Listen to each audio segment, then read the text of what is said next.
All right, Stu, our campaign for Esteury Ruiz begins tonight officially. Actually, two campaigns for Pokey, as they call him inside the clubhouse. We think he could be an MLB All-Star this summer. We're literally halfway towards that. And by the way, the game is in Seattle in 2023. We also think that on this pace, he could be an American League Rookie of the Year candidate, if not finalist, if not front runner. What do you think about those two things? I think that all of those things are possible. Obviously, it's a long season for the Rookie of the Year. The All-Star is closer, and I think that he is, right now, the stand-up choice and standout choice for the Oakland A's at this point. And Rooker's having a good year. Let's not overlook him. But right now, the standout is Ruiz. We'll have to start our campaign at some point, right? So here we are. This might get annoying because you're going to hear it week after week. Ruiz for the All-Star game, Ruiz for American League Rookie of the Year. So who is he up against early on, right? This is fresh out of the gates, brand new players in Major League Baseball.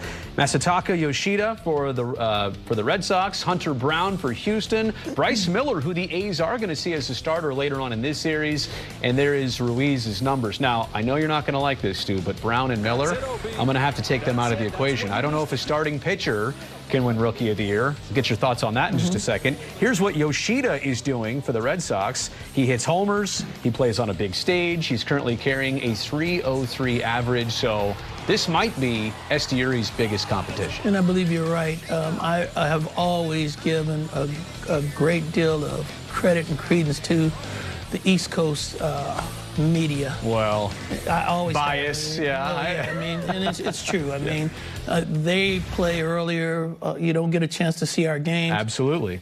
There's a lot of people on the East Coast, because of the lack of media, they won't even know who Ruiz is. Plus, he's in Boston, right? And that swing, you saw Yoshida swing. Like, that is a smooth lefty swing right there. But so when you talk about the things that make Ruiz, in my opinion, valuable, he's a top-of-the-order guy. Right. He gets on base. His on-base percentage is going to be sky high. Right. If this guy steals bases, he's a table setter. Yep. He does everything that you could do. And I think when you look at Ruiz and you look at this team, you have to look at, I mean, we're not winning a lot of baseball games, but this kid has impact on this team, genuinely has impact on this team. Stu, his batting average with runners in scoring position, that's what's on your screen right there. .455 with runners in scoring position. That is an unreal batting average in the clutch when it counts. By the way, his 24 steals, yes, of course, he leads Major League Baseball in that category. But right now, he has more steals individually than the entire teams of the LA Angels, Minnesota Twins, and Colorado Rockies. I mean, it's really unbelievable what this young man means for this baseball team. And you know, ultimately, you know, if Yoshida hits a ton of bombs and he's playing in Boston, Boston right now has a winning record, which means they have an opportunity and chance to make the playoffs. Then Ruiz finishes second. But don't prepare me. I'm just saying. Don't prepare me for that, because I feel like that might happen. Trying to be realistic, because I understand that East Coast media and the advantages that the players have that are on the East Coast versus West Coast. It's also fair for us to say right now that Ruiz is not perfect. He's new to this game. I mean, had a little bit of playing experience last year with the Padres and with the Brewers. By the way, you got to give me his backstory and all the players he was traded for and how he even got here in just a second. But Ruiz is a guy that hasn't been a center fielder for long in his career. So I don't even think we've seen nearly the best he can do out there. Let's give him a little bit on that. Yeah, I mean, that last fly ball, there obviously he messed that one up.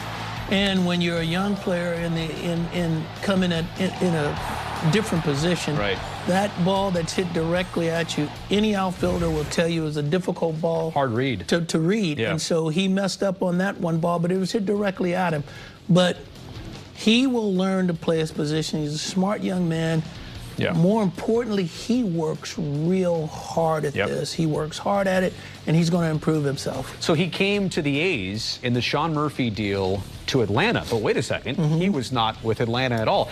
Remember, it was a 3-team transaction. He was with Milwaukee, who he had played, what, 13 games with? Because before that, he was with the Padres. And before that, he was with Kansas City Royals, Kansas right? City Royals. He's Royals been his first team. Traveling man this entire time. He has. I'm glad to see him settle down. He's come. I was telling you, he's been traded for some good players. In Kansas City, he signed as a free agent in the out of the Dominican Republic, but he left Kansas City and went to the Padres in 2017 for Trevor Cahill. And then he went from the Padres to Brewers Milwaukee for Josh Hader. Oh my goodness! And now to the Oakland A's, Sean Murphy. So he's had some great players. Yep. He's been traded. It's been a group of players. Him not by himself. Don't get me wrong. It's been him with a group of players. But the names that he's been traded for are all all-star caliber players. All right, it's official. The Esteury, Ruiz campaigns have been established tonight. American League Rookie of the Year, MLB All-Star this summer, which is, by the way, right there in Seattle.